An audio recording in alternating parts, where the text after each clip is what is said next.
Oyez, oyez, oyez. All persons having business before the Honorable, the United States Court of Appeals for the District of Columbia Circuit are admonished to draw near and give their attention, for the court is now sitting. God save the United States and this honorable court. Be seated, please. Case number 23-5200. Vanda Pharmaceuticals, Inc., appellant versus United States Food and Drug Administration, et al.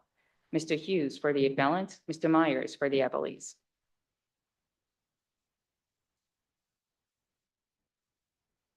Good morning, Mr. Hughes, whenever you're ready. Good morning, Your Honor. May it please the court, Paul Hughes for appellant Vanda Pharmaceuticals. This case turns on a single question of statutory construction.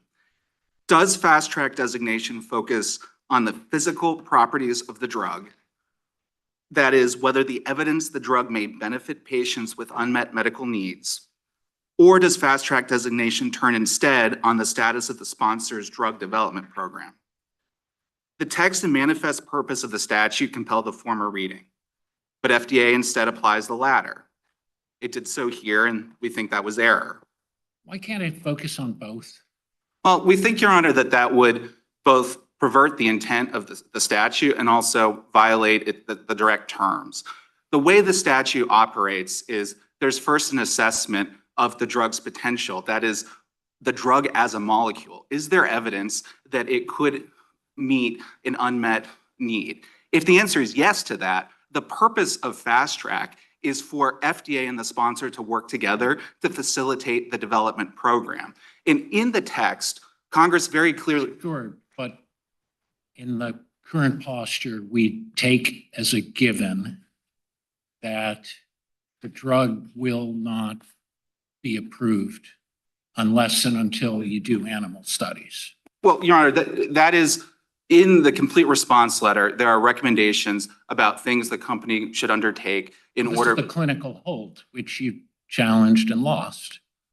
Well, there is a clinical hold, yes, Your Honor. Which says no human studies are necessary to get the approval under the statute. The clinical hold says animal studies are necessary to justify the human studies, and you've refused to do the animal studies. Well, Your Honor, I think that's inaccurate in a couple of respects. Okay. So first, to begin with, and I think this is a bit of a merits issue that's not directly before the court, but the legal landscape from when the clinical hold issued to where we stand today has shifted pretty profoundly. And that's with the FDA Modernization Act 2.0. Because at the time of the earlier litigation about the clinical hold, there was, as the district court judge found at that time, statutory language suggesting that animal studies may be required in essentially all cases.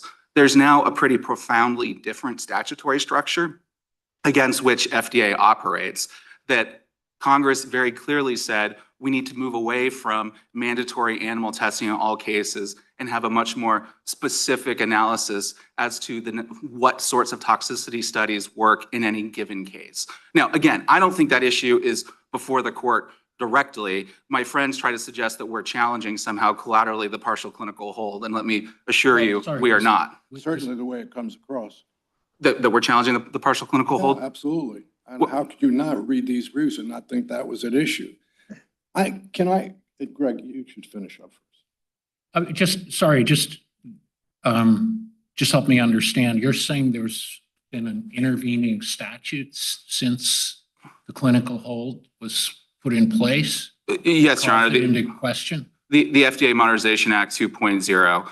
And this is why, though, just to get to the focus of the case, the FastTrack program, it's designed to facilitate enhanced conversations between a sponsor and FDA over development programs, especially those that are troubled. It's for FDA and sponsors to work together because there's a molecule that, as its physical properties, has promise, but is not reaching the hands of the American public where it can do good. That's the point of the program. Now, the agency says this should occur at the IND stage, not once you submitted an application. Why is that wrong? Well, Your Honor, I think the agency is quite clear that FastTrack can be approved anytime up until marketing approval. That's, I think, pretty plainly in the materials. I want to say it's Joint Appendix page 691. And here in the complete response letter, if the court looks that they submitted under 28J, at page 9, for example, there's a whole list of recommendations that FDA has for the sponsor and suggests the sorts of studies. The whole purpose of FastTrack would be to facilitate, to enable those conversations between FDA and Vanda to occur to help those studies. Let me make sure I understand. The only issue that's before us, based on what you've presented, is FDA's denial of FastTrack designation. Yes, Your Honor. Parties have gotten off into a lot of collateral issues. That's the only issue. Your Honor, The agency, let me just tell you my concerns, please. The agency says there is no point to FastTrack. It's statutory about it now, because that should, if it's going to occur, it occurs at the IND stage. You filed an application, and they make a compelling argument. There are other ways to expedite consideration once you file an application, but FastTrack makes no sense. So the first question I have is, why are they wrong on that? And if they are right, that's the end of it. As far as we're concerned, that the case is over, because the only issue is whether you were improperly denied FastTrack consideration. The other thing I'd like for you to answer for me, if you would, please, what do you think you're going to get if you win on that issue that you haven't already gotten, or that is like, what's the remedy? The only issue before us is whether you were improperly denied FastTrack designation. That's the only thing that we should be considering. And let's say you win on that. You were improperly denied, and the agency is wrong. It doesn't have to be at the IND stage. It can be at any stage.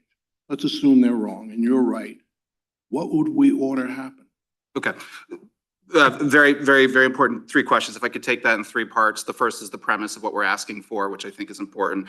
The second is there still a live controversy now that we're in the NDA stage and not at the IND stage? And the third is, if we're right about that, what do we get? What happens? I don't want you to think I want to wander into the muddle of mootness. I understand all of those arguments. I'm asking you a more specific, direct question. If you win, what do you think you'll get? Yes. Okay. So to begin with the premise, I agree with Your Honor of the premise.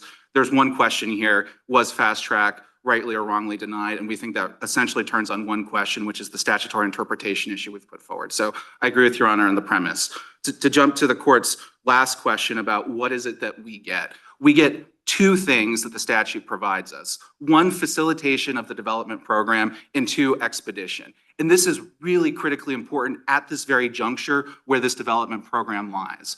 With the complete response letter, there are essentially 2 things that the company can do at this point. And again, the complete response letter came last week, but the regulatory structure gives, well, there are 3 options. They can withdraw entirely and be done. I can assure you that's, I don't think, occurring. The second is a resubmission, that is, go do more studies that FDA has laid out in the complete response letter. Or third, proceed with the process, and as this court in Nostrum Pharmaceuticals 2 years ago say, attempt to convince senior leadership at FDA that the complete response letter is wrong. So I want to talk about those 2 branches, because those are the 2 things that could occur from now. If the company were to choose to engage in more studies and go down the resubmission pathway, we are precisely at the point of FastTrack, which is having conversations with not just low-level folks, but more senior officials at FDA to say, here's how you can design these studies, here's what you need to do, and can listen to our concerns about how actually enrolling the number of patients that they suggest need to be enrolled is essentially impossible. So you're talking about, in light of the agency's current concerns, there would be opportunities for expedition? Yes, Your Honor. The challenge before us is the agency's past responses on FastTrack. But if this drug is designated as FastTrack, that would stay with the drug unless and until the agency at some point remove that designation. And so a designation of FastTrack would have very significant consequences at this moment as the agency, as Vanda wants to go to the agency and says, we need to talk about this because we have serious concerns about things you've said. We want to have a meaningful scientific conversation with the agency. That's what Fast Track allows pharmaceutical sponsors to be able to do in a meaningful way. That's what the company wants and needs. So having Fast Track. As my colleague has already mentioned, the case is at a different posture now, and they've confirmed the position about what you're missing, and you continue to balk at their clinical holding, which you not battled. What's to expedite? There are several. If you're not willing to pursue the studies that the agency has said that you must pursue, I assume you can continue to challenge the agency's rulings within and see what happens.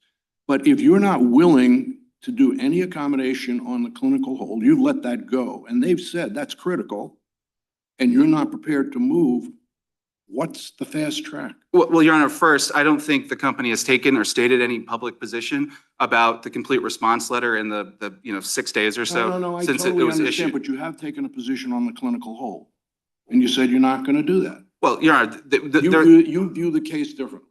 Your Honor, I don't think the company has said anything, and I couldn't tell You didn't pursue an appeal. of the denial of Clinical clinical. hold. Yes, Your Honor, but in terms of what it is the company is going to do at this moment in response to a complete response letter that came out, was it 6 days ago? Right. The company has not made any public statements or committed one direction to That's why another. I'm not understanding what is it we would order happen. All we want is fast track status that Why would attaches we to the. give you that when you have not satisfied their disposition on the clinical hold? Why would this court say, yeah, you're entitled, assuming they're wrong on when fast track occurs, IND or after you file an application? Let's assume their position is incorrect, and you're right, you can get fast track at any time. Let's assume that's right. I don't understand what we would give you. Well, Your Honor, and I want to be clear about this. This goes to our fundamental disagreement on the statutory construction. We do not believe that a clinical hold is a valid basis standing alone to deny fast track status. Has And that, FDA ever granted fast track status after a clinical hold? Your Honor, I don't have the full universe of FDA decisions. That may be a question for my colleague. So I don't have particular insight as to The that. reason I ask that question is because Judge Edwards is referring to what you have not done in compliance with the follow-up letter or recommendations. But I wanted to know just generally if FDA has ever done that, because if they've never granted fast track status based on a clinical hold, then is that a different matter than you not complying? Well, Your Honor, what we have put into the record is, I think, roughly 6 or so prior fast track determinations. And in every case, they use the same worksheet. And the worksheet asks, is there a clinical hold? And if the answer to that is yes, the instructions say fast track shall be denied. And our submission here, and this takes us to the central legal issue of the case, is that is a legal error. And the reason behind that is because FDA is focusing on the drug development program and not the molecule. We'll get to the legal error before you sit down. Thank you. But I think what we're all probing one way or another is, why does it matter? Right. Well, as I said, The There's document- something here that you folks in the business may have in the back of your minds that seems terribly important to you, which certainly doesn't leap out on the pages.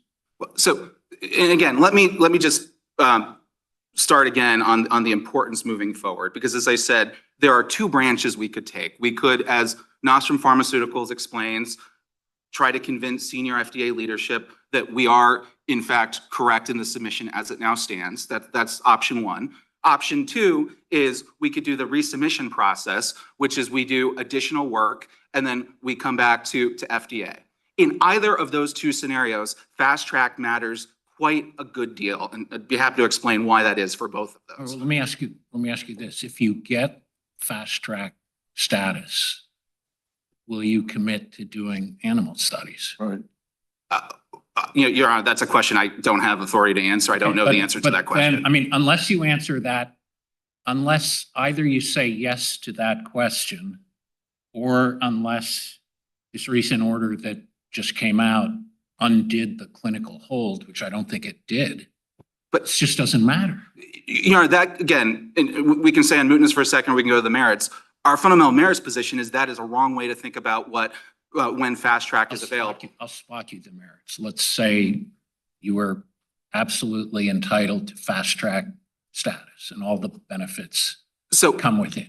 that wouldn't have barred FDA from saying, given where we are now, you need to do animal studies. But working with FDA, I mean, that suggests that there is an absolute and that there can't be an agreement between the parties, either because Vanda changes its position or FDA changes its position. And again, I know you've asked about Vanda changing its position, and that is, of course, something that the company always has the right to do. But it's also critically important to recognize, as I said earlier, the law has changed since the clinical hold came into place because Congress has said the mass killing of dogs for pharmaceutical study isn't always justified. And you have to do a case-specific analysis, and you have to look at new technology that exists now that didn't exist decades ago to see, is the benefit of mass destruction of animal life justified in any particular case? But isn't it up to the FDA to consider what alternatives it would want? It's not something that you all get to require of the FDA.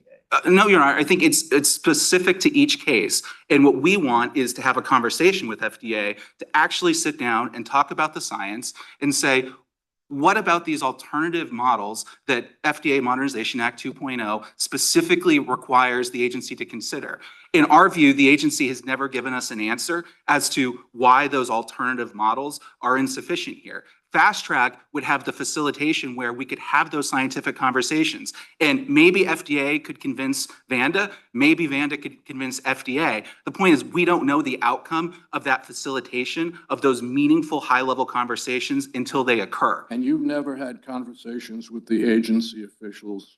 Your Honor, we've had the bare minimum of the regulations Your mandate. concerns about the clinical hold questions have never been discussed with agency officials. That's not the way I read the record. Well, Your Honor, I've been party to most of those calls, and I can tell you most of the time we have very junior FDA officials who come and tell us those are regulatory questions that they cannot answer and will not discuss with us. And so we do not have meaningful conversations with anyone at the agency to actually engage on these issues. We think FastTrack would change that.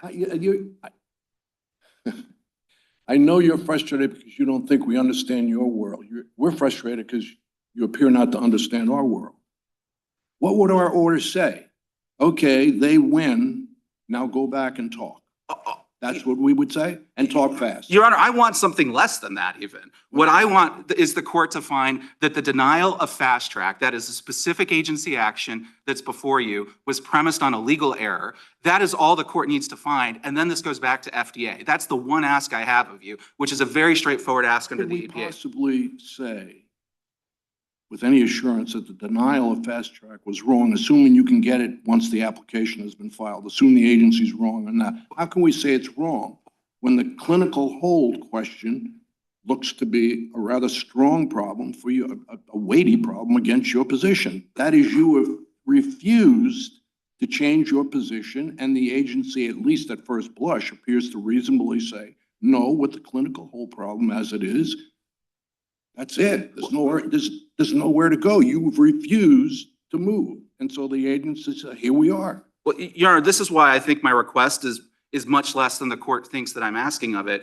All we want is a set aside of a denial. We are not asking the court to compel the grant. What we say is we want a set aside of an order that was based on a legal flaw. And let's be clear about this. There are a lot of new facts that have occurred in the last 2.5 years since FastTrack denial occurred. We're not saying the court needs to look at all of those intervening facts in 2.5 years and dictate to FDA what the conclusion is. What we want is APA set-aside relief under 706-2, where then you say this was based on a legal error. Here's what the statute, the proper framework, send it back FDA, work with Vanda, and then we'll come to a new conclusion.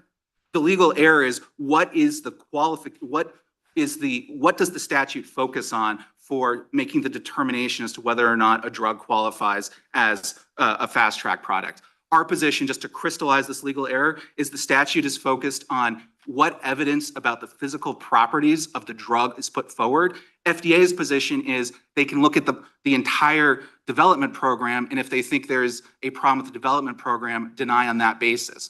Our fundamental submission is that puts the cart before the horse, because the purpose of the FastTrack program is to actually work with troubled drug development programs and help bring those products to the market. Show that it demonstrates potential to address unmet medical needs.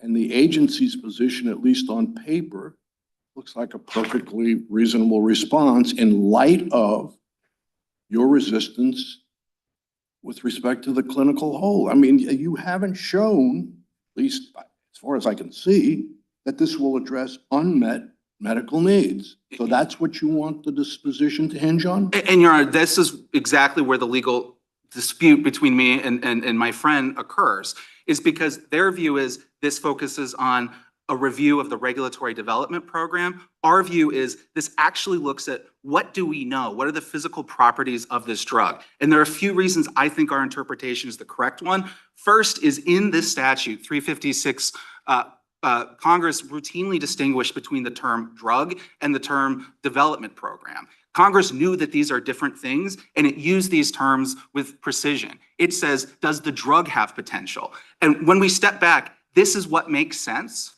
The word potential, it seems like it's the key word in the statute, right? So let me, are you a hockey fan? Let me give you a hypothetical. I hope this is helpful. Suppose I say, does Alex Ovechkin have the potential to break Wayne Gretzky's record? Right? Really famous hockey record. He's very late in his career. He's very close to the record. Not clear whether he'll get there, right? Most people would say, yeah, he has the potential, right? Suppose, I'll take your word. take that as a given. I'll accept the premise. Right. Suppose the NHL now suspends him for 5 years. And, 5 years from now, he's going to be too old to play. If you ask me, does he have the potential to break the record? I mean, nothing about him has changed, but there's just an intervening legal rule that makes it impossible he will ever get there. I would say no, he doesn't. But Your Honor, he can't get to the end point. And this situation feels more like that. but the question is, potential is a very important word, Right. but the question is, what is it that has potential? And what the statute says is, does the drug have potential, not the current drug development program have potential? And this is an important distinction because the drug is an immutable thing. Either it works in particular conditions or it doesn't. And what we're trying to do is gather the evidence to make a determination. It will not and cannot cure unmet medical needs unless and until it's approved.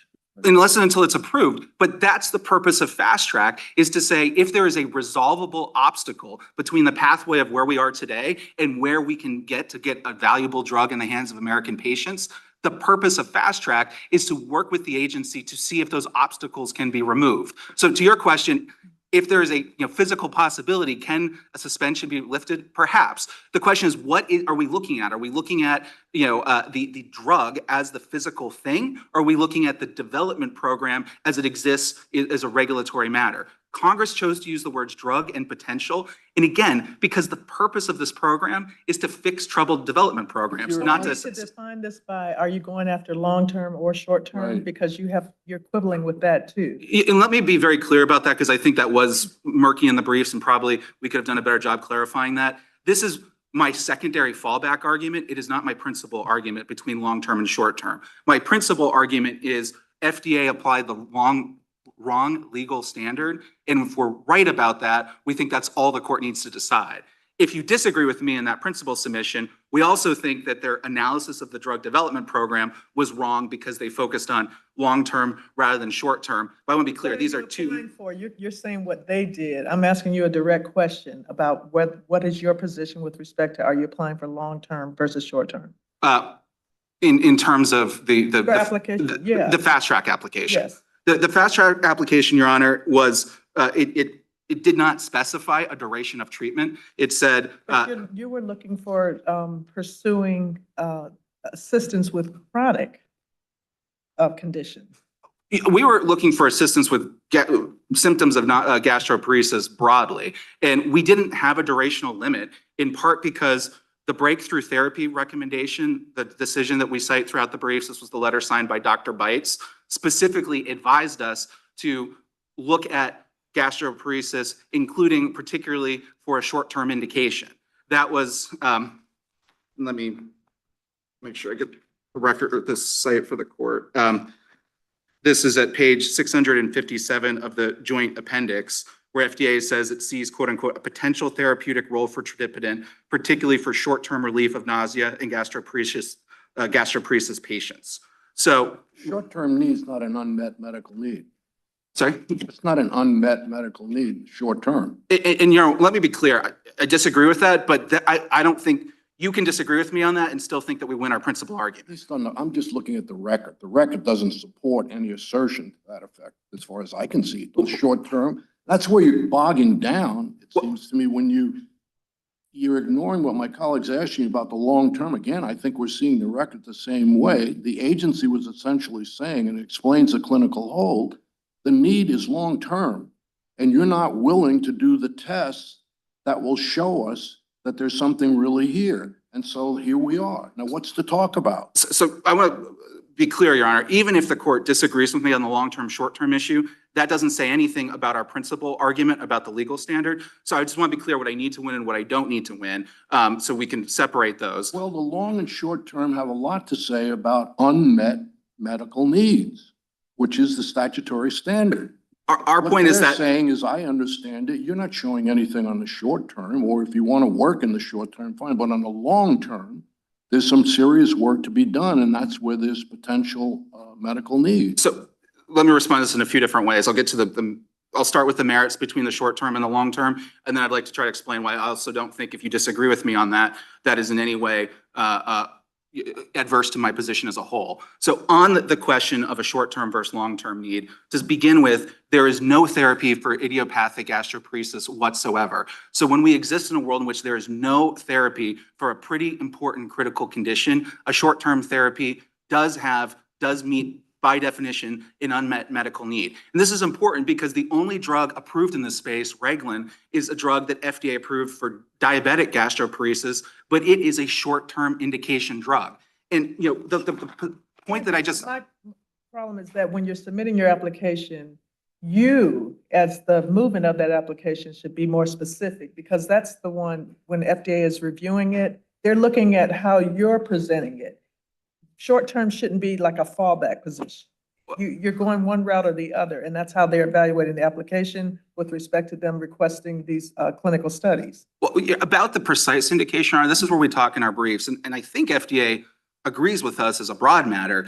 Indications are iterative in the process, in the give and take between an agency and the drug sponsor. Indications change all the time. So you generally start with a broader indication, and then you work with FDA in saying, okay, maybe this is too broad, but the evidence is a little bit more tailored in this direction. So proposing an indication that doesn't have a durational limit on it, but with the view of that's part of the give and take of an agency, I think is an appropriate place to be. Then under the short term, as Judge Edwards was mentioning, you've already got a drug that's out there. Right. Well, That's going to be assistive, so then that doesn't help. well, for short term, it's only approved for, there are two branches of gastroparesis, idiopathic and diabetic. It's only approved for the diabetic. And second, it's a very unsafe drug. It has the highest level of FDA rating, of a black box warning, saying if you take this drug, it has very serious side effects. And again, let me just read what FDA itself said about short term. This is, I mentioned this a minute ago. It's at Joint Appendix 657. FDA says it sees, quote unquote, a potential therapeutic role for tradipitant, particularly for the short-term relief of nausea in gastroparesis patients. Given FDA has told us that there's a role in short-term relief, I think it's challenging for them to say that short-term, there's categorically no unmet need in that scenario. But was that comment to be taken that you should have follow-up, that you should further supplement your application in that regard? Could we look at it as them trying to help you out, to say that there might be some possibility that this could get approved, but you have more work to do? Oh, yes, Your Honor, I don't disagree with that. The point is the pathway they're suggesting is looking at it as a short-term indication. And I just say that to respond to the court's point, the challenge of there is no short-term need here. We disagree with that. But to come back where I started. But you didn't want to focus on short term. You know, we want to focus on gastroparesis, and we want to work with FDA for whatever they would give us. With respect to long term, there's work to be done. They told you to focus on short term. You didn't want to. We focused on gastroparesis as a whole with the view of we want to work with what FDA. Short-term, long-term, you did not want to be pushed to focus on short-term. I think that suggests that this nature is some adversarial process between us and FDA, where the real nature is, and this is why we want fast track, it's supposed to be collaborative, where we say, we're trying to study gastroparesis, we're trying to get a drug that's going to help gastroparesis patients. Let's work together to figure out where this evidence leads and what becomes approvable. That is, again, I think goes to why, fast track is critical. But the court can disagree with me on the long-term, short-term, and still agree that the fundamental legal issue that we've talked about is all we need in order to win that the fast track denial was unlawful and should be set aside. Judge Childs, anything else? Okay, we'll give you rebuttal. Thank you, Mr.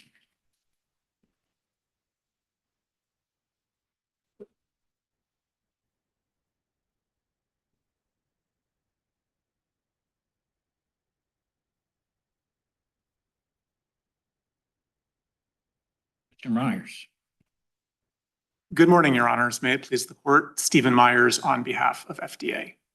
I have a lot to say about the merits, but before I get there, I want to start by talking about mootness, because this case has really been entirely taken over by events. When we filed our brief in February, we explained that Vanda had already submitted a new drug application and thereby gotten all of the benefits to which it might have been entitled from a fast track designation. In other words, the point of fast track was to facilitate the submission of the application. As we explained in our letter last week, FDA has now completed its initial review of that application by issuing a complete response letter. It's not a final order. It's not a final order. That is correct, Your Honor. And so the ball is now in Vanda's court to decide. Let me ask you, underlying this argument, I'm sorry to interrupt you, but I need to have this question answered because I'm curious. Your argument, the initial argument that I'm seeing between the parties as I read this stuff is you're saying if you can request fast track, it can only be requested during the IND period. They're saying that's not true. Even if we file an application, we can still seek it. What's your statutory support? You may have a guidance that says that. What's the statutory support for that position? Because it seems to me it's critically important that we have that straight, because that's critical to your argument, including your mootness argument. So I want to be clear about what our argument is in terms of what the effects are and what the benefits are of a fast track. No, that's not my question. My question is, what is your statutory support for the position that an applicant can only seek fast track at the IND stage, not once an application has been filed? So the statutory site is 356B. I know, and you think that's support for your position? So again, I just want to be clear on what the position is I'm trying to articulate. And it's really not about when a fast track application can be filed. It's about what you get from fast track. And all of those benefits pertain to the developments of a drug. Once an NDA is submitted. Let me ask, can we clear that table so there is no such argument? They can raise the fast track question at any time they want. Is that right? You're now conceding that? Because that's not what the briefs say. So let me make sure I have that straight. Right. Anytime. So candidly, I am not exactly sure when you can request fast track, but it doesn't really make any sense to think about it because the benefits of fast track, again, all pertain to things that happen while you are developing the drug.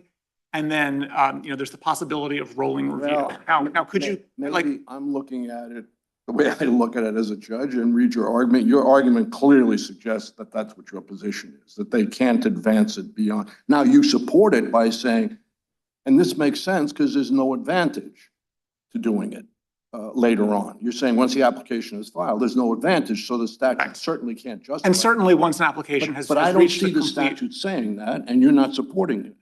Again, Your Honor, I'm pointing to 356B1 and B3, which I think are the key provisions. But I want to take a step back here and emphasize that once there has been a complete response letter, again, the ball is in Vanda's court to decide where to go from there. Here's the simple answer to that, I think, if I understand the law correctly. Capable of repetition yet evading review is a simple response to your most current mootness argument. I mean, it was there before, it's certainly here now. You say, well, but we've done something, which is not a final order. And I'm saying, yeah, but if they really want to push mootness, capable of repetition yet evading review, because they're going to come back and say, see what happens? This moves too fast. They think we can only ask at the IND stage, and we'll never be able to get this resolved. We think there's a legal issue to be resolved now. And even more so, because they're telling us to come back and start again and start doing some new things. Their fast track argument has heft now. They're saying we want it done on fast track. So there's a legal question we have to decide. So a couple of points there, Your Honor. The first is that, as my colleague said, Vanda has not committed to any direction at this point in response to the complete response letter.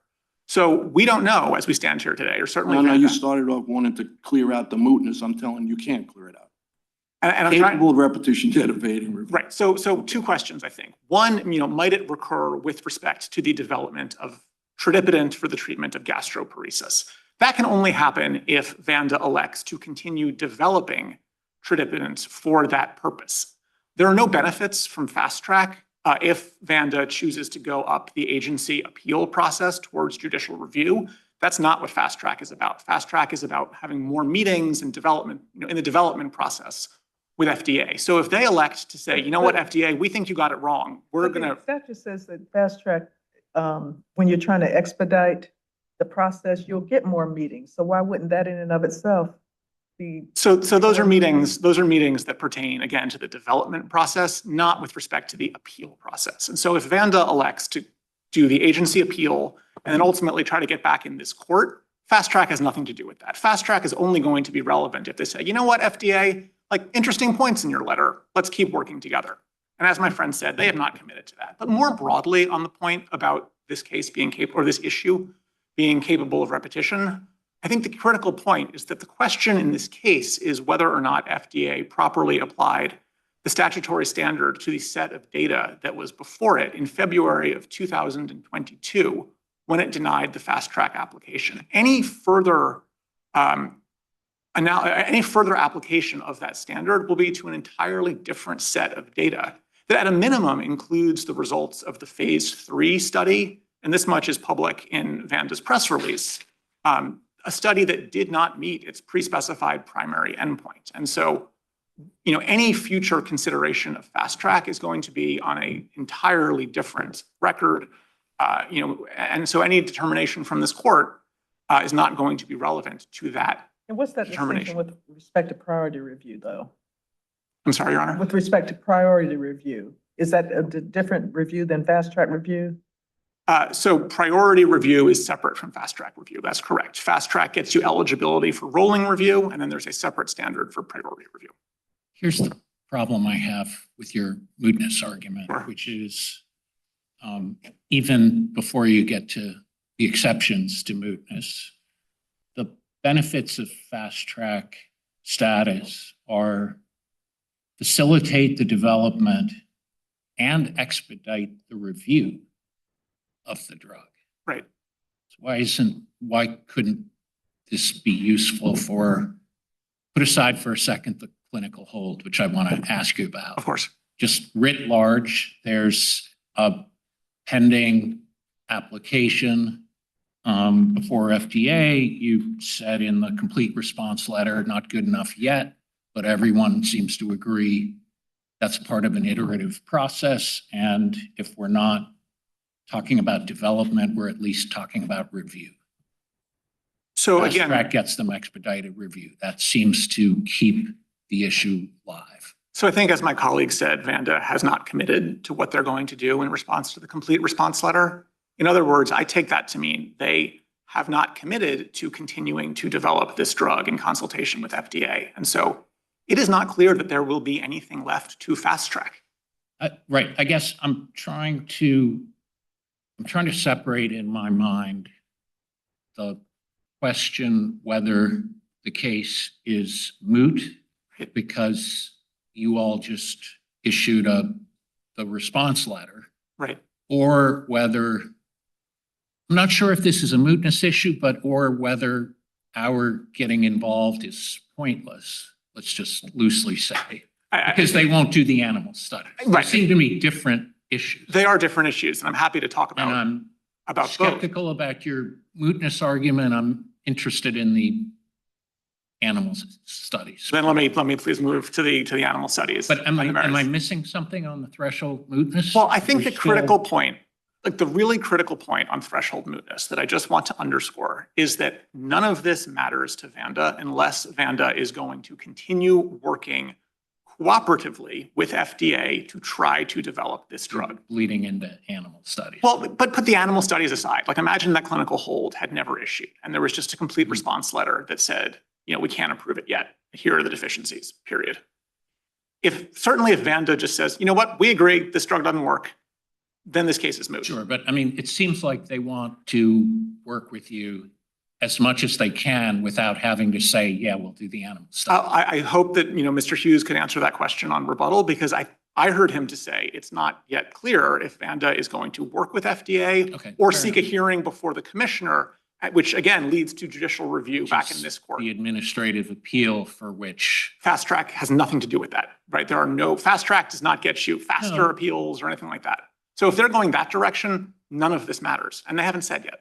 well, but if they take the administrative appeal and then seek judicial review for the current, what's the term, CRL. The response letter. That wouldn't preclude them from continuing the process with FDA going forward if they lose all that, right? I suppose that's true, but that's all speculation at this point. I haven't heard them commit to the fact No, that but they're going to do that. It's your And burden to show mootness, and it Well, seems like they're then let me also still engaged. let me also try to underscore the point then that even if this court were to find that FastTrack was wrongly denied, again, in February of 2022, which I think I heard Mr. Hughes say is all the relief they're asking for, that would not be relevant to a future FastTrack request on additional future data that is necessarily going to be on a different record and is going to include the results of the phase 3 study that, again, Vanda No, but itself has said it would structure the inquiry, right? was not successful. It would structure the inquiry. I mean, they've isolated what seems to be a pretty clean and maybe interesting and close legal question about whether the FastTrack inquiry looks at the nature of the drug or also includes the ongoing negotiations with the agency. So I think the answer to that is that it would arise in such a different context that it really would not, that a judgment from this court would not redress. But let me move from talking, if I may, Let's go to animal stuff. let's talk about the merits in animal studies. Well- Quickly on that. Sure. The statute itself potentially makes this not moot, just because we talked about the expedited review and the facilitation and more meetings to be had. However, when you get to the issue about that they won't do the clinical studies, then that affects the remedy. So maybe we're here, but then there's nothing for us to do because they won't comply. So again, we are trying to make, I think, two separate arguments. And mootness, which I've been talking about so far this morning, the argument is that in light of the complete response letter and pending further action from Vanda, there's nothing left to FastTrack. Okay, so putting that aside. Let's put that aside now. Let's talk about animal studies. Let's talk about animal Is studies. that an alternative mootness argument or is it something else? I don't think it's a mootness argument. Okay, I think what is it? it's a merits argument. So our argument is that if you look at the statutory text, which requires a demonstrated potential to address unmet medical needs, there are basically two elements there that are highly relevant and demonstrate why the decision here was correct. So first of all, it needs to be more than just a theoretical potential. It needs to be a demonstrated potential. And so FDA looked at the data that was Sorry, this is just, now you're talking about what the statute means. right. I had thought there was a separate issue, not mootness and not what the statute means, but the point, even if they're right about what the statute means, if they're unwilling to do animal studies, like this dispute just doesn't matter. So their unwillingness to perform the animal studies, which is the basis for the clinical hold, which again cannot be challenged at this time, feeds into why FDA determined that they had not satisfied the statutory criteria for FastTrack. I agree with that. I wonder whether it has independent significance. But all right, you can go to the merits. Okay, so on the merits, The question is, again, have they demonstrated the potential to address an unmet medical need? And FDA looked at this in a very practical, fact-specific sort of way. Your position makes a lot of practical sense, but you said, have they demonstrated the potential? And the statute says, has the drug demonstrated the potential? Sure. And that seems like it's a not insignificant difference. So I guess I would answer to that, the potential to do what? And it doesn't say the potential to work in a test tube or work in a lab or have a particular chemical reaction. It says the potential to actually address an unmet medical need. And so if there are barriers that stand in the way of the drug being developed and being brought to market, those are barriers that relate to the drug and are going to prevent it from being able to address an unmet medical need. Another point I would make about the relevance of the clinical hold as pertains to the drug is to emphasize that the clinical hold didn't just arise out of thin air. This wasn't just like a bureaucratic box checking exercise.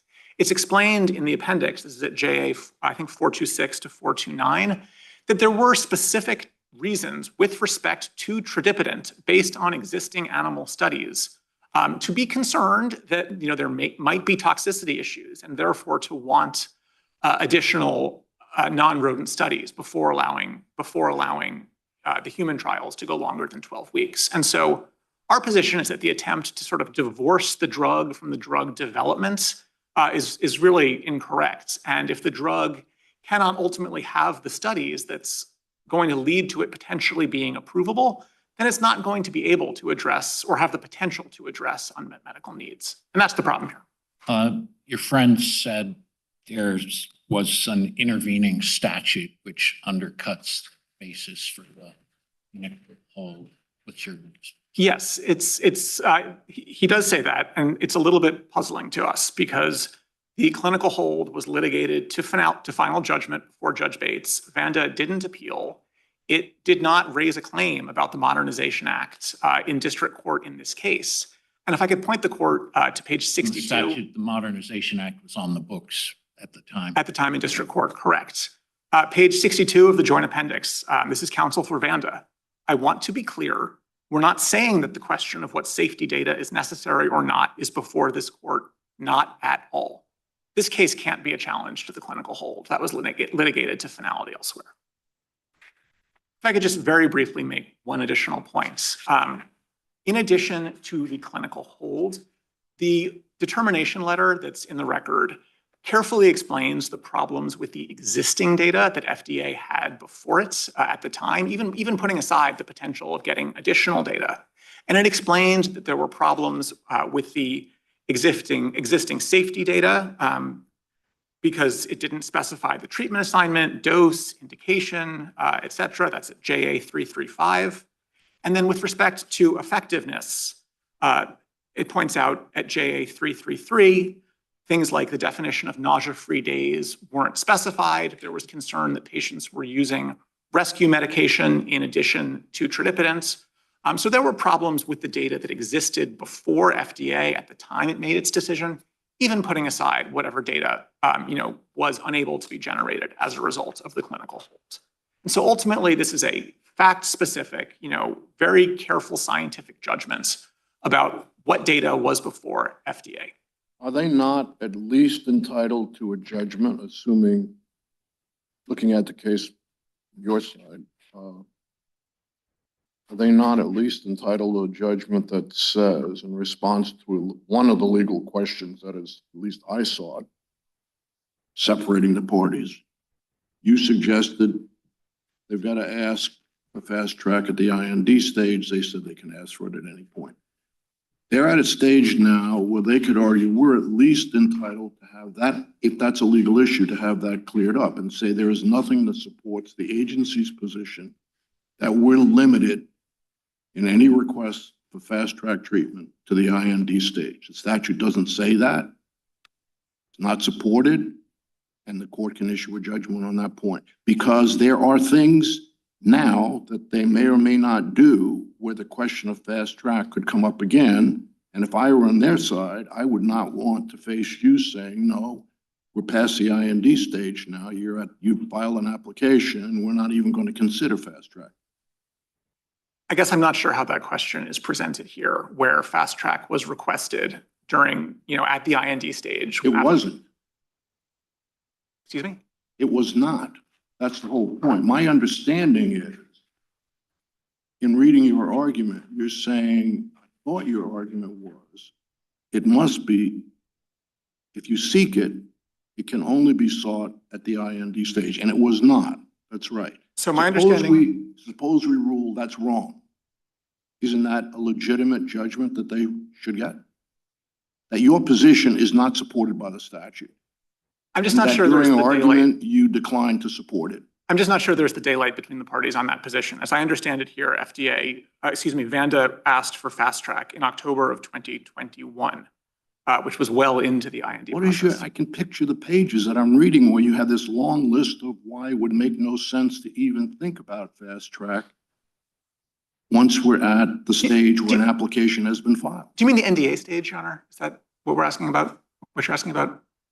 So our point that we made in the briefs is that once an NDA has been submitted, there is no benefit. At the point when the NDA. Right. When I say the application, that's what I mean. Yes. Right. So perhaps we're talking past each other with respect to an Right. IND and an NDA. Right. Our position is that there are no benefits of fast track All that right. apply. Okay, but you have not cited us to anything in the statute that supports the conclusion, and therefore you must ask for it during the IND period. You haven't here, and you're at the application stage, and so you can't ask for it. Are they not at least entitled to a judgment that says your position is not correct? I don't think so, because here they applied for fast track while an IND was pending. And then the point that we made in our brief is that once an NDA has been submitted, there's simply no benefits from fast track. And then certainly once a complete response letter has issued, then there are really no benefits from fast track. But I don't think the question of whether a fast track application can issue, or can be made after the IND stage is presented here. Can be taken seriously by the agency, can be considered, can be acted on. Call it what you want. Your argument seemed to me to suggest that once you're at the application stage. The NDA stage, correct? At the NDA stage, that's what Right. I'm calling the application stage. Right. I'm sorry for using the wrong term. Once you're at that stage, you said at least there's no point to this. That's correct. To me, that means, no, I'm not going to look at this. You were suggesting there's no statutory support for it. No, I certainly don't mean to be saying there's no you're statutory. not disagreeing with my suggestion. If it was in a judgment that says there's nothing here to support an agency position, that they cannot consider a request for fast track at the NDA stage. So I don't think we have said that, and I maybe need to double check our brief on this. I don't think we have said that you may not submit an application once an No, you didn't NDA. say they may not. It's consideration of fast track request. What we've said is at the point of a fast track. I understand you saying it's pointless for us to be thinking about it now, this later Correct. stage. Yes.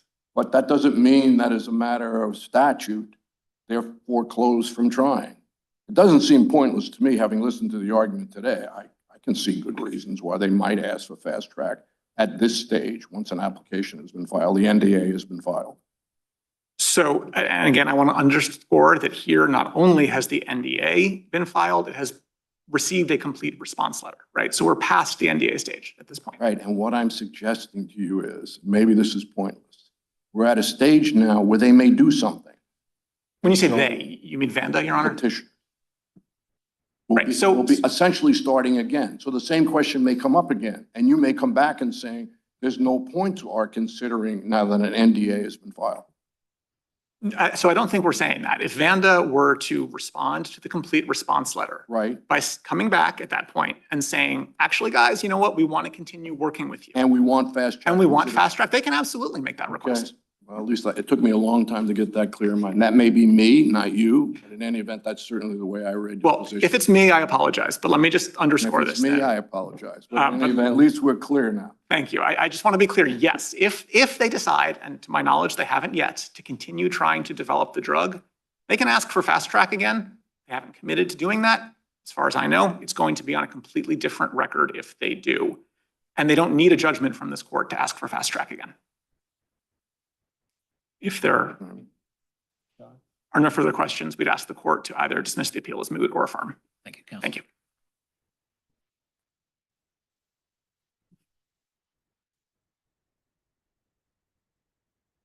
Mr. Hughes.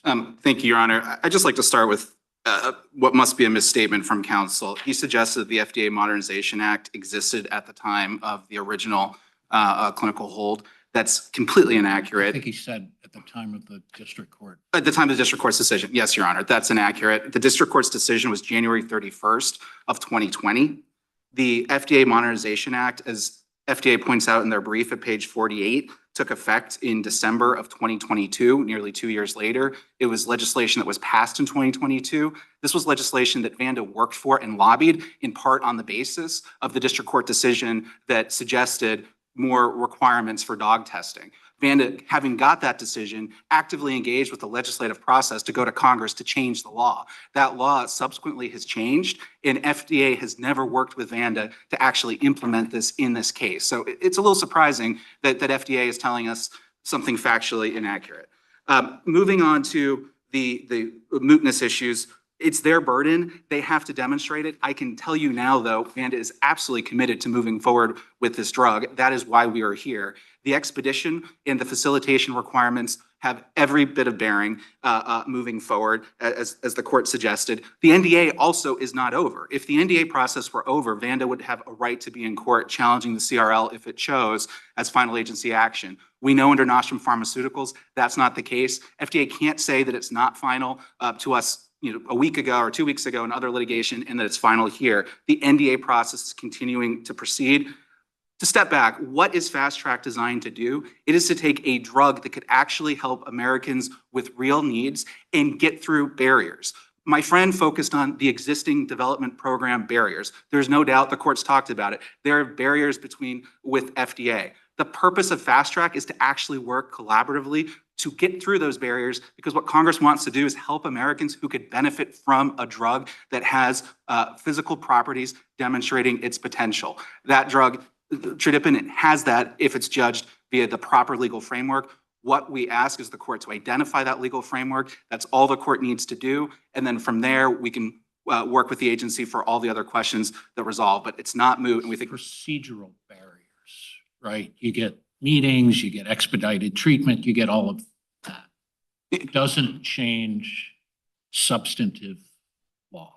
well, Your Honor, I think there's a big difference between what I would call a resolvable issue that, for example, the hold related issue, it's resolvable either because Vanda could choose to do the study, or second, FDA could change its mind under the FDA Modernization Act 2.0. That is a resolvable issue. The question is this the sort of drug that is worth trying to have the FDA and the drug sponsor work together because it has those properties? I mean, to go back to the Ovechkin example Your Honor gave about the potential, I think the question there is— Nothing about Ovechkin changes. There's just a rule that disables him from going forward. I think the question, Your Honor, is that to answer your question— And that takes away his potential to break the record. So what I would ask in that scenario is there a procedure by which he can go to the NHL commissioner and apply to have a suspension lifted? Exactly. But that is, the analog here is all about undoing the clinical hold. And I thought we had to just take that as established. No, Your Honor. And even the clinical hold doesn't mean the drug can't be approved. That is not a categorical barrier to drug approval. It's a categorical barrier to how long you can study the drug for. But it's not a barrier— It means it can't be approved unless you do the animal studies. Well, it goes to duration issue, Your Honor. It goes to how long it can be approved for. You don't have to have longer term studies if you approve a shorter term drug. So it is not a categorical— For the unmet need for the idiopathic gastroparesis, which might or might not have. But which is what FDA told us that we should be looking to study. So it's not a categorical barrier. But the question, and again, this gets to the purpose, if there are barriers, FastTrack is irrelevant for drugs that are sailing along, that everything is great, that FDA is giving 2 thumbs up on the development program. They don't— maybe FastTrack's helpful and that's fine, but that's not the purpose. The purpose is to take drugs that actually would help people, but are not getting to market, to work with the sponsor and FDA to actually get those products to market. That's why it focuses on the drug, not on the development I program. think we understand. Any other questions from my colleagues? Okay, thank you, counsel. Thank you. The case is submitted.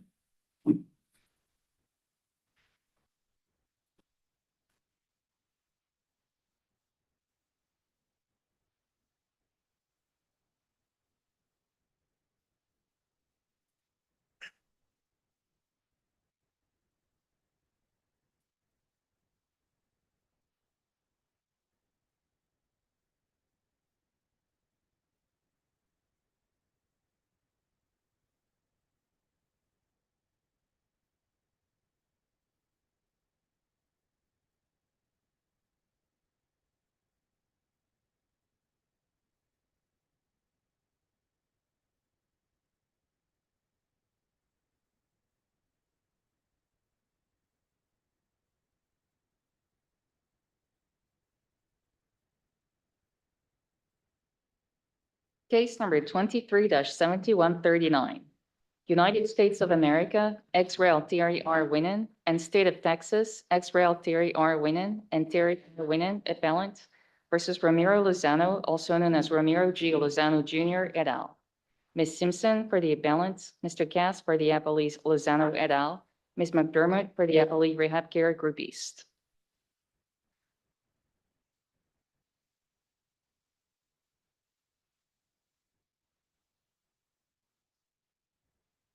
Ms. Simpson, good morning. Good morning, Judge Katsas. May it please the court.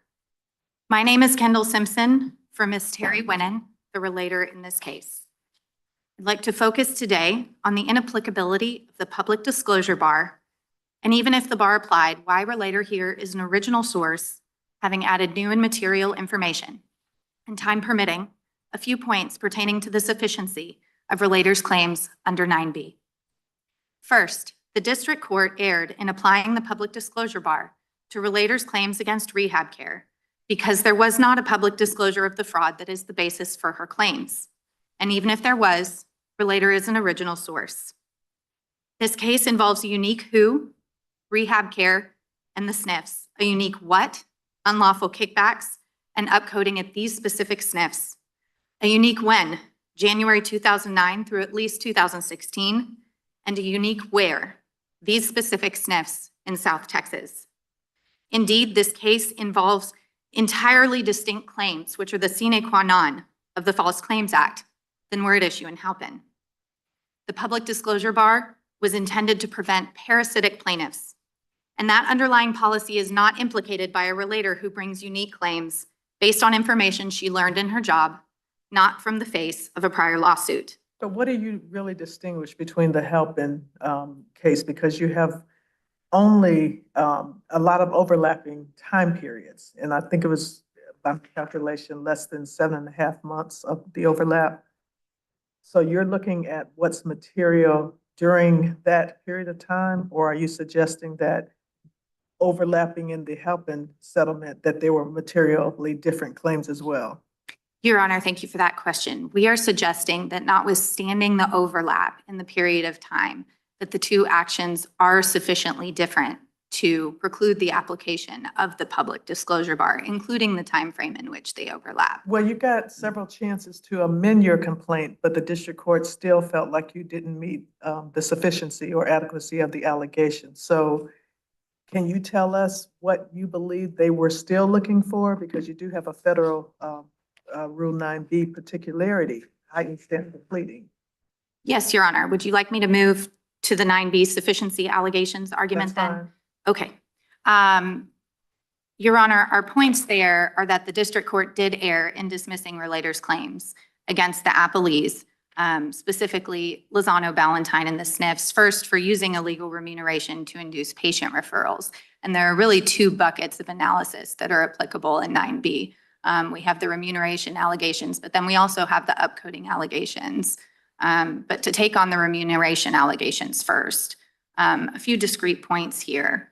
Appellees rely on Nunnally, a Fifth Circuit opinion, for the proposition that actual inducement in this case in the form of actual referrals is an element of an AKS violation. And this was something that the district court relied on it in its opinion as well. But Nunnally was rejected by the Southern District of Texas in Perique, citing the decision as unpublished, not binding, and at odds with both the language of the AKS precedent applying that statute and even itself. Parikh explicitly concluded that the AKS makes it unlawful for a defendant to pay a kickback with the intent to induce a referral, whether or not a particular referral results. So to the extent the district court was looking for that, that is an error. And relator has pleaded facts both as to marketing gifts and medical directorships that adequately allege an intent to induce a referral and thus reliable indicia leading to a strong inference But I think that the false issue claims has were submitted. become the connection, you know, to indicate that there was a definite increase in referrals, that you can tie the gifts, the marketing scheme, the medical directorships directly to the patients that increased during that certain period of time. Yes, Your Honor. And under the AKS, it's more about the intention to induce the referrals, which is what Parikh made clear, as opposed to the actual referrals that result in itself. And from the facts that relator has pleaded, we say there's reliable indicia that lead to the strong inference that false claims were in fact submitted such that they were tainted by that intention to induce those referrals. And I'm happy to go into some of those facts if that would be helpful. But in the case that you cite, the Parikh, want to believe, wasn't there evidence of the actual medical referral or the allegation of the actual tying to the patient? A little more specific, I think, is what the district court is trying to get you to, not just saying, oh, on these occasions, there were lots of gifts provided, and therefore there must have been an intent to influence, without tying it to during that period of time, there was actually an uptick in the increase in patients. Your Honor, I'm not entirely certain about the specifics of whether or not there was proof in Parikh of actual referrals that were induced as a result of the remuneration that was offered. But what the legal standard that Parikh established was that that's not required, and they cited to the plain language of the AKS for that proposition. The facts that we believe lead to that reliable indicia as far as the marketing gifts are concerned is that for years, these SNFs paid out thousands of dollars in self-proclaimed marketing gifts, and they were specifically targeted at hospital personnel in a position to refer patients to the SNFs. And this is important. That was all done against the backdrop of a Medicare regime that requires SNF services to be ordered by a referring physician. There are also allegations that the SNF sought to increase the Medicare census, and at least 4 of these referring physicians were also hired and compensated as medical directors. Turning to the medical directorships as shams, Empire Spanish Meadows and Brownsville employed 5 medical directors, despite having fewer beds than the Katy facility, which employed 1. The San Antonio facility employed multiple medical directors simultaneously, notwithstanding the legal requirement to only employ a medical director. The Katy facility paid 1 doctor as a medical director and also an additional $3,000 per month as a nursing consultant. The medical directors were paid amounts invoiced, notwithstanding the fact that those invoices contained no information about time worked or services rendered. And we know that there was an increasing outlay of costs for these SNFs paying these medical directors ranging from 2009 to 2012. And we contend that these facts collectively plead reliable indicia that the SNFs submitted false claims tainted by illegal remuneration. Turning to your question as it pertains to the upcoding allegations, I would point the court to US ex rel Harris versus Bernad as informative. The citation for that is in our brief, but just for your convenience, it's 275 F sub 2D 1, and specifically looking at pages 7 through 9. In that case, the government alleged that defendants engaged in upcoding, that they submitted claims with codes that represented a level of care higher than the defendants actually provided. The government reviewed the defendants' Medicare billings, which is publicly available information, and from that data computed that Dr. Bernad had billed 92.68% of his claims at the 2 highest levels, levels 4 and 5, and the defendant entity billed 94.32% of its claims at these levels. The government then buttressed these statistics with 12 sample patient cases, which the district court, to your questions, Judge Childs, is one of the things that it said it was looking for, and it seemed to be lacking from Relator's case here.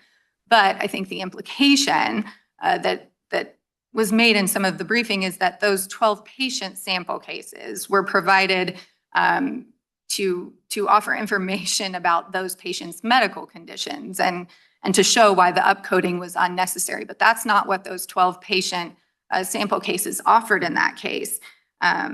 Instead, the government showed that Dr. Bernad's submitted claims did not correspond with the treatment that he administered and documented. And here we have an analogous allegation. Specifically, we've pointed to rehab care invoices cited by the relator, showing that while the SNFs were billing exclusively for higher reimbursing levels of therapy, rehab care was providing patients and invoicing the SNFs for lesser levels of therapy. And if this was enough to survive in Bernad under Rule 9B, we contend that it is also enough to survive here. But how do you get to original source? So original source, thank you for that question, is an exception to the public disclosure bar issue, which is a slightly different issue than what we've been discussing. So if I could, I'll turn to that. We get to original source as an exception to the application of the public disclosure bar. So it assumes at that point, that inquiry assumes that the court is in agreement that the allegations are substantially similar between Halpin and here. And they say that's fine, but there's also a chance to survive that finding if the relator has brought new and material allegations, notwithstanding the fact that they are substantially similar to those alleged in a prior disclosure. And here we contend that that is the case. Whose burden is it to plead and prove original source? I would think it's yours. The application of the public disclosure bar is an affirmative defense. Public disclosure bar is an affirmative defense, but original source is an exception to the defense. Correct. So to the extent that that is our burden, we contend that we've met that. Okay. First, relator's knowledge was independent of any purported public disclosure, which we claim at pages 20 through 21 of our brief. What is the information for which you claim to be an original, an independent source? I had thought it was just this Exhibit E of your complaint. We also look, I believe it's Exhibit G to the complaint as well, which are some rehab care invoices that we cite to. Your Honor, I'll point you to Joint Appendix 50 through 51 as kind of laying out where relator learned of her information that is independent knowledge, specifically that she came to allege in her complaint via her access to the invoices sent by rehab care to Appley SNFs. She ran internal reports as part of her job duties based on monthly facility data and disclosed these reports to the government. And none of this information was publicly available. 50 and 51? Yes, Your Honor. Yeah, that's where I am. And at the top of 51, you cite to Exhibit E. I would also point, Your Honor, to Exhibit G as well. But yes, that is the relevant citation that I have prepared for you today. The second prong of that inquiry, if you're ready for me to move on to it. Can we just well, go ahead. Why don't you finish up on original source? Because I want to ask you about public disclosure also. Yes, Your Honor. Thank you for that time. The second prong, an inquiry relevant to the original source exception, is that relator's allegations are material additions to the allegations in the Halpin complaint and intervention. This circuit has whether the new allegations are significant and whether they add value for the government. In our case, relator has materially added at a minimum to the who and the where, adding SNFs both as defendants and as novel locations for the fraud, who are neither named specifically nor referenced abstractly in the Halpin complaint, nor are they amongst the 498 SNFs in the Halpin settlement. And we contend that this standing on its own is sufficient to apply the exception. One thing that seems pretty clear from the case law that goes your way on materially add, that recognizes materially add can't collapse into substantially similar. Yes, Your Honor. Right? And yet those cases say one thing that doesn't count as materially adding is just providing an additional instance of a disclosed pattern of fraud. Yes. This would seem to fit that to a T. Your Honor, I would disagree with that for the following reason. So in the Halpin complaint, and I think what you're getting at is really— Halpin is the mechanism of fraud is that a therapy provider inflates the codes to, either give treatment that's a little bit unnecessary for the last 10 minutes, or they didn't give the treatment for the last 10 minutes, and passes that on to the SNF, who bills the government. And that's the scheme we're talking about. And the bad actor we're talking about is rehab care. And the allegation involves 500 SNFs. And that's not enough to make the government suspicious that if you have an SNF dealing with rehab care on the rug codes, like maybe you should look at that. So I think what the relevant inquiry is, and what I would point you to, is not so much is the government suspicious of rehab care's conduct? Is it on the trail, rather, of the particular fraud that Relator has alleged here? I agree with you, and we concede that at the highest level of generality, the conduct that's at issue, particularly as it pertains to rehab care in the Halpin complaint, is similar to that which is alleged here. But the transactions and the false claims are not. And that matters because in the Halpin complaint, you are taking issue with rehab care's conduct, as you pointed out. There are 23 SNFs identified in that complaint. The 498 SNFs are identified in the settlement. There is nothing from the face of the Halpin complaint or from the face of the Halpin settlement that would put the government on the trail of the fraud that Relator has alleged at these specific SNFs in South Texas. And this is important, is that the false claims, the transactions that are at issue in Halpin or in Relator's complaint are claims that are submitted by the SNFs. Those claims do not make that connection. There's nothing on the face of those claims that make that connection with rehab care between SNFs, these SNFs and rehab care, suggesting that rehab care is involved in the provision of therapy at those SNFs. It is that information that is specific to Relator's role as an insider. She is the one who is able to connect the dots because the government cannot. It cannot be on the trail from claims that don't make that connection for it. Sorry, let me make sure I understood that. The claims that these SNFs would have submitted to the government for payment that you say are fraudulent, they say this is for treatment to one of our patients provided by a therapist with whom we contract for such and such therapy, for such and such service, for such and such amount, but they don't say that the therapist was rehab care? That is correct. So what these claims do is they submit based on certain reimbursing Medicare codes, whether it's the RUX code, the RUL code, which we've tied to the Katy facility, they submit reimbursements for those codes, and those codes, the different letters in those codes indicate what kind of therapy was provided, the level, the number of minutes, and that last letter is really about a bit about the patient's condition and what would have prompted the need for that kind of therapy. Nothing on the face of those claims identifies rehab care at all.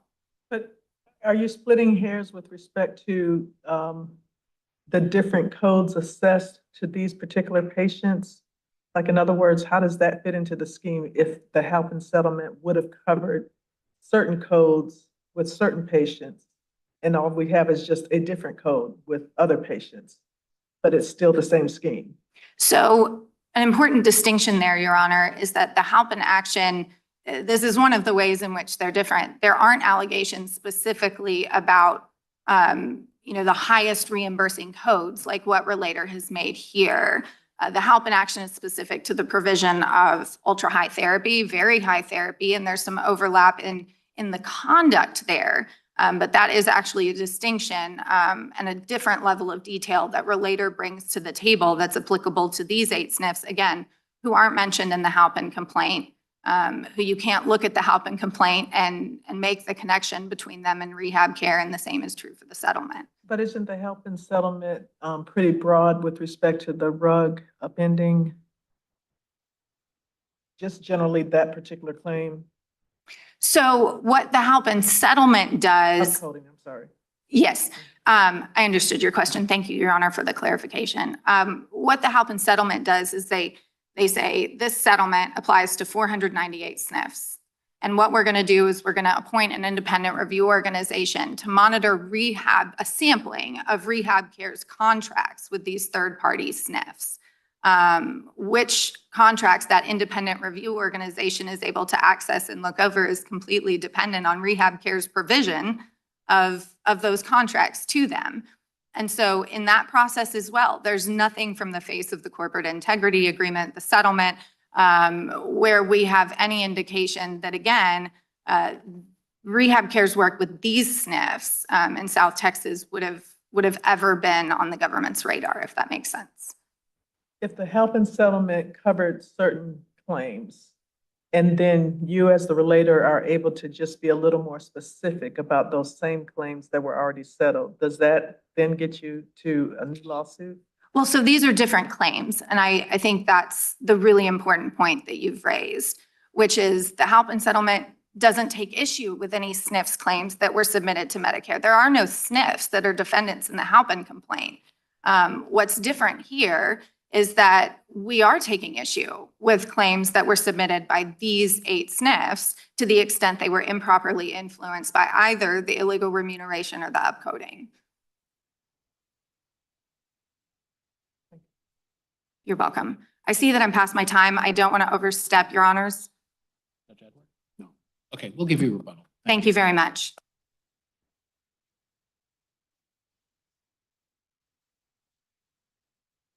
Mr. Cass. Morning, Your Honor.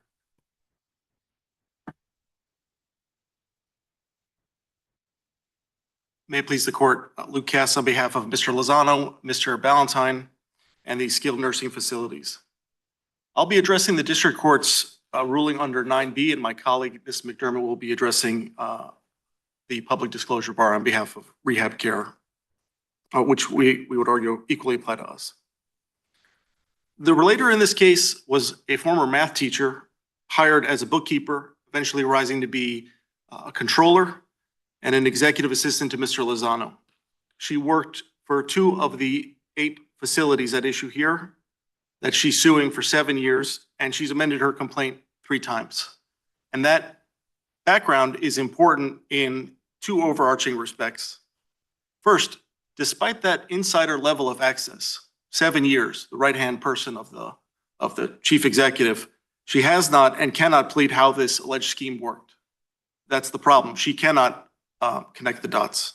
Instead, she resorts to group pleading and speculation that's implausible in light of alternative explanations. Second, she has no medical experience whatsoever, yet questions the medical necessity of a number of different things throughout her second amended complaint. And just to touch on the standard, and I believe this is what Judge Childs was asking about. Rule 9B under this court's jurisprudence is context specific and flexible. It doesn't preordain a checklist of certain things you do have to have, but it is clear you have to have the who, the what, the when, the where, the how, and then plus a reliable indicia leading to a strong inference that claims were actually submitted. And if you look at the Solicitor General's opinion in Bethany Hospice, they say for AKS-based False Claims Act claims, you need to show specific patients that were subject to those claims. You need to show the doctors that those claims were referred by doctors, and you need to show when for each of those 2 things. That's a properly pled claim. And that is not evident based on the allegations here. I'll go to medical directorships briefly and hit all the different alleged illegal remuneration. But going to medical directorships, the claim is generally, these are sham medical directorships. They just pay them, they refer patients, there's no contracts, there's no invoices. We don't even know if they show up and do work. A couple of different problems with that. There are contracts. They were filed below at docket entry 68-3 for at least for Dr. Molinas and Dr. Hover. The contract says for Dr. Molinas, he gets $1,500 per month. He's got to work 10 to 25 hours per month.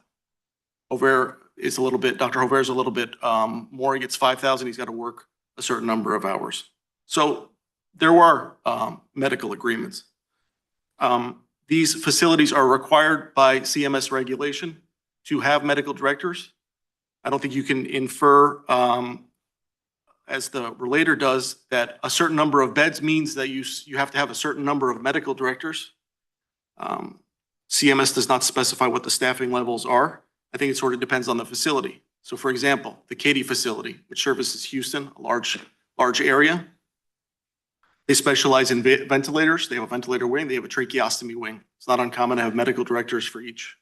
If there's an outbreak, God forbid, at one of these facilities, staph or scabies, not uncommon to bring in a medical director to correct those particular issues.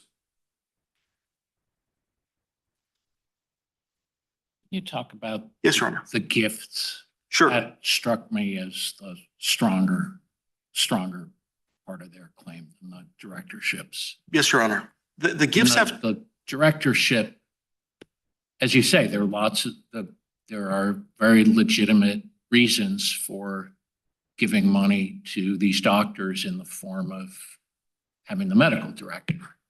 There don't seem to be any good or lawful reasons for giving the gifts in connection with your advertising.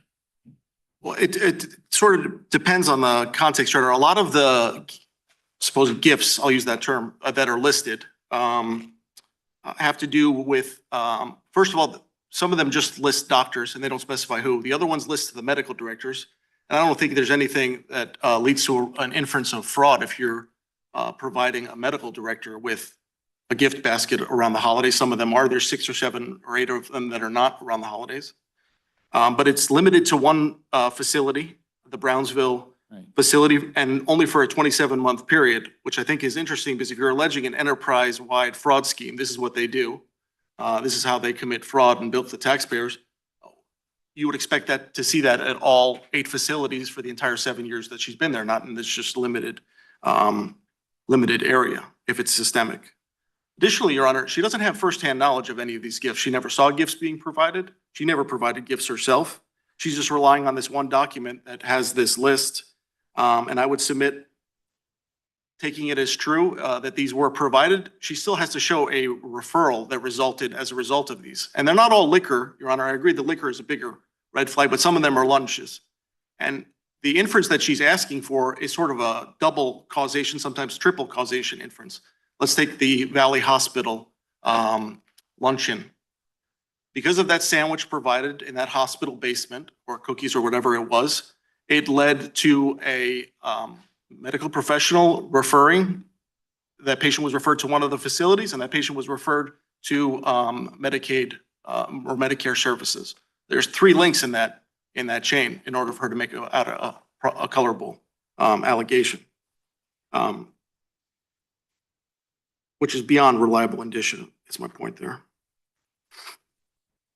And if you see a case, Your Honor, like Go Heal, where meals and gift baskets were based on the volume of the business generated, there's no such allegations here.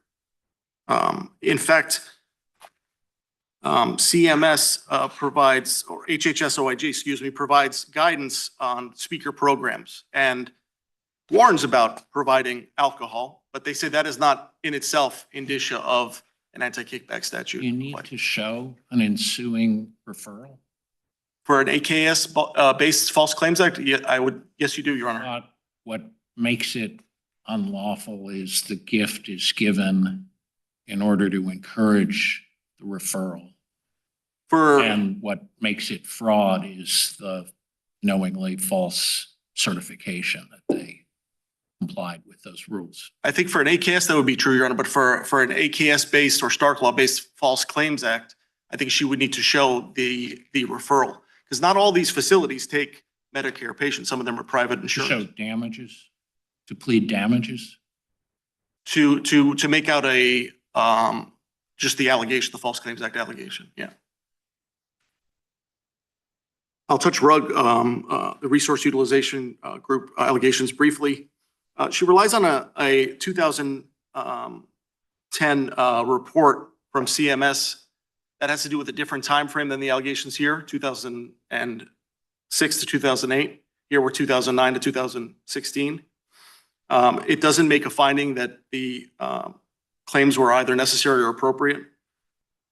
She just lists out a series of suspicions and says that they received too much therapy or for longer than was necessary, based on the fact that Katie was the highest top 1% in 2014. There's a number of different institutions that are in that top 5, top 10 list. And according to the relator's theory, any one of those could be amenable to False Claims Act suits just by virtue of the fact that they cater to high acuity, large volume patients. She does focus on, as I indicated earlier, about 7 months or so that occur after the fact. Are you suggesting that there could not be any False Claim Act for a period that's occurring after the help and settlement? You know, Your Honor, I was concentrating on the 9B, so I believe it would apply. I just don't have specifics for you. I apologize. But maybe Ms. McDermott can answer that for me. If there are no questions, we can yield the remainder of our time. Thank you, Counsel. Thank you. Good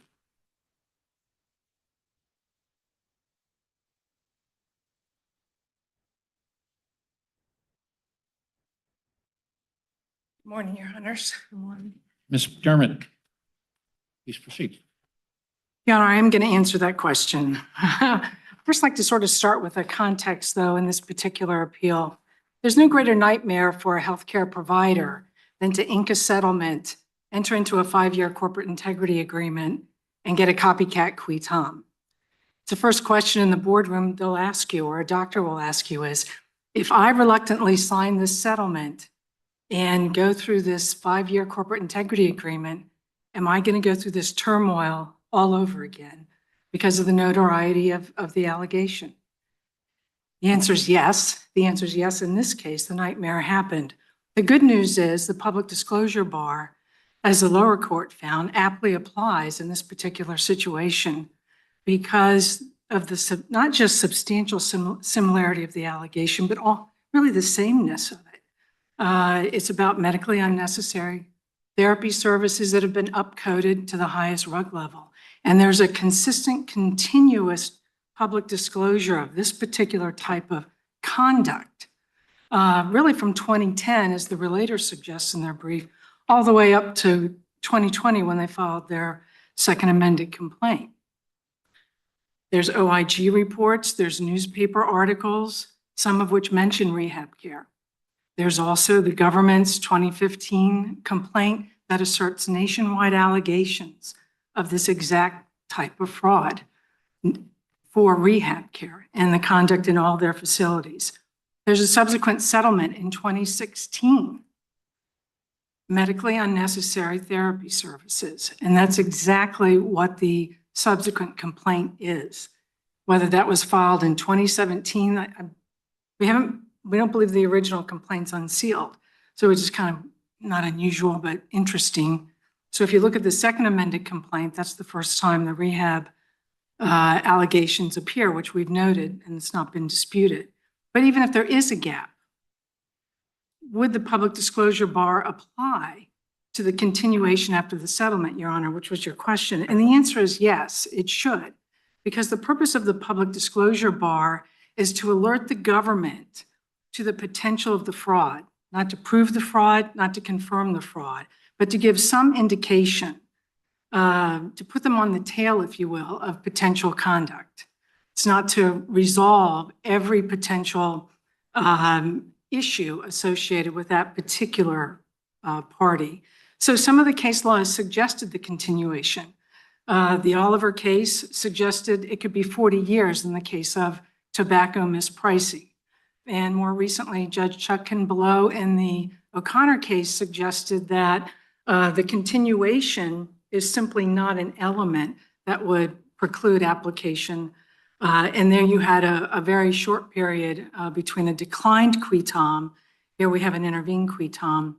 And in those circumstances, then the continuation was not viewed as significant. Our facts are even more compelling for that point. Did the claims here, would the claims here have alerted the government that these claims involved services from rehab care specifically? I would have thought the answer to that is obviously yes, but you're your colleague told me no. Well, It seems like it's a pretty important distinction. well, Your Honor, I respectfully disagree, but there didn't have to be an identification of every Well, just claim. tell me whether or not there was. Well, Your Honor, it's hard to know. There was the original Quitom and Halpin was filed in 2011. So there was a pre-intervention investigation period. In 2015, the government goes public with a complaint and intervention that's nationwide. And I think that's enough under the public disclosure bar to presume the government's aware of all of the facilities that rehab care is associated with. And in fact, it's highly likely if there's to be any inference at all. But we don't have to prove that under the public disclosure bar. The very fact that it was alleged a nationwide scheme involving 1,000 of their facilities would be sufficient to invoke the public disclosure bar. If the government is on the tail. The government just isn't on the tail, Your Honor. They caught the dog. They leashed it, and it's an obedience training. If you look at, what's happened in 2016, which is both the settlement and the corporate integrity agreement. Yeah, I understand that if you start from Halpin, if you start from this case and the government is getting claims from an SNF, and the claim just says we engaged a therapist to provide the following services. Does that tend to alert the government that this might implicate the pattern addressed in the other case? I'm not sure. Well, Your Honor, in this case, we have a corporate integrity agreement. And as the Sixth Circuit and Marr suggested, that heightened scrutiny of the provider, that monitoring, that auditing, and it's not just external auditing of random sampling. It's also internal auditing is mandated, training, policies and procedures, all focused on medically unnecessary services. So in that context, again, the government has the provider, wrapped in review, investigation, and auditing. So it's that might be a great argument to get your primary client rehab care out of this case. But right now at the podium, you're speaking for the SNFs as well. Well, Your Honor, on the SNFs, I think that when you look at, you have to be providing therapy to somebody, and the patients are in the SNF. Providing therapy is very different from providing therapy through rehab care, which is the subject of this now notorious nationwide settlement. Well, I hope we agree, Your Honor, that for rehab care, we're out. Spotting you for purposes of my question. Understood. I think that in the context of the allegation, you can't have medically unnecessary therapy related to upcoded drugs unless it's done in a skilled nursing facility. So I think it's completely realistic to expect that if the therapy provider has provided medically unnecessary services, although they deny that anyone that's their customer is in the zone of alertness, the zone of potential. I call it zone of alertness. There's a lot of cliches, Your Honor, but alerting the government to the potential for wrongful conduct. And I think that in that context, the rehab provider and the skilled nursing facility are together. So if I were representing the skilled nursing facilities, I would say they are equally beneficiary of the public disclosure bar. But for rehab care, we had a lot more. We had newspaper articles with the Wall Street Journal in 2015 that did mention I understand as to rehab Okay. care. Judge Shiles, anything else? Judge Edwards? Okay. I see. Thank you. Thank you, Your Honor. Did you have a conclusion? Oh, Your Honor, only that I don't think we're rescued by the original source, and we would urge affirmance of the lower court's finding and dismissal. Thank you, Your Honor.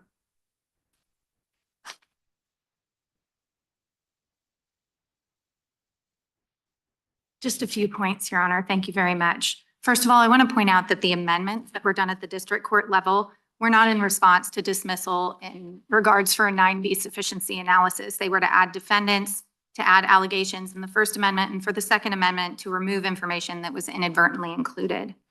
As far as the gifts go, I do want to make sure that we don't fall into the trap of minimizing exactly what those gifts were. The complaint details marketing gifts from Empire Spanish Meadows, yes, which, by the way, remuneration is a collective issue. I don't want to parse out which type of remunerations apply to which entities for purposes of the actual allegation itself. But specific to the marketing gifts, they were given specifically to physicians and hospital discharge personnel in positions to make patient referrals. Those patient referrals, as my colleague noted, are a prerequisite for patients to be admitted to a SNF. The gifts included advertisements for the ballet school for a physician's daughter, liquor for physicians' personal and marketing parties and marketing meals. They're self-described as marketing, and I'm not quite sure what purpose would come from marketing other than please send us your patients. The total value of those gifts over the course of 2 years was significant. It was not de minimis. It was totaling $23,463.81. And the most plausible and the most reasonable inference, and the one in light most favorable to relator here, which is what 9B requires, is that these gifts identified by date, amount, and recipient were intended to induce patient referrals. The upcoding. You need to show ensuing referrals. No, Your Honor, we do not. Just as I stated in my initial argument, the AKS does not require actual referrals as a Not showing. For liability under AKS, not for the fraudulent certification aspect of this. But what about for damages under the False Claims Act? Well, as far as damages under the False Claims Act go, You have to show I that think the government suffered a monetary loss. what is required at the 9B stage is the more lenient pleading standard that this court adopted in Heath. And that is that actual claims aren't required, not for purposes of surviving 9B, not for purposes of damages. It's to allege that there's reliable indicia leading to the strong inference that false claims were submitted. Once we get further down the road, sure, the probative requirements are different, but at this stage, Heath controls. Okay. Any other questions from my colleagues? Okay, thank you. Thank you, Your Honor. Case is submitted. The Honorable Court stands adjourned Thursday, December 26th at 9:30 a.m.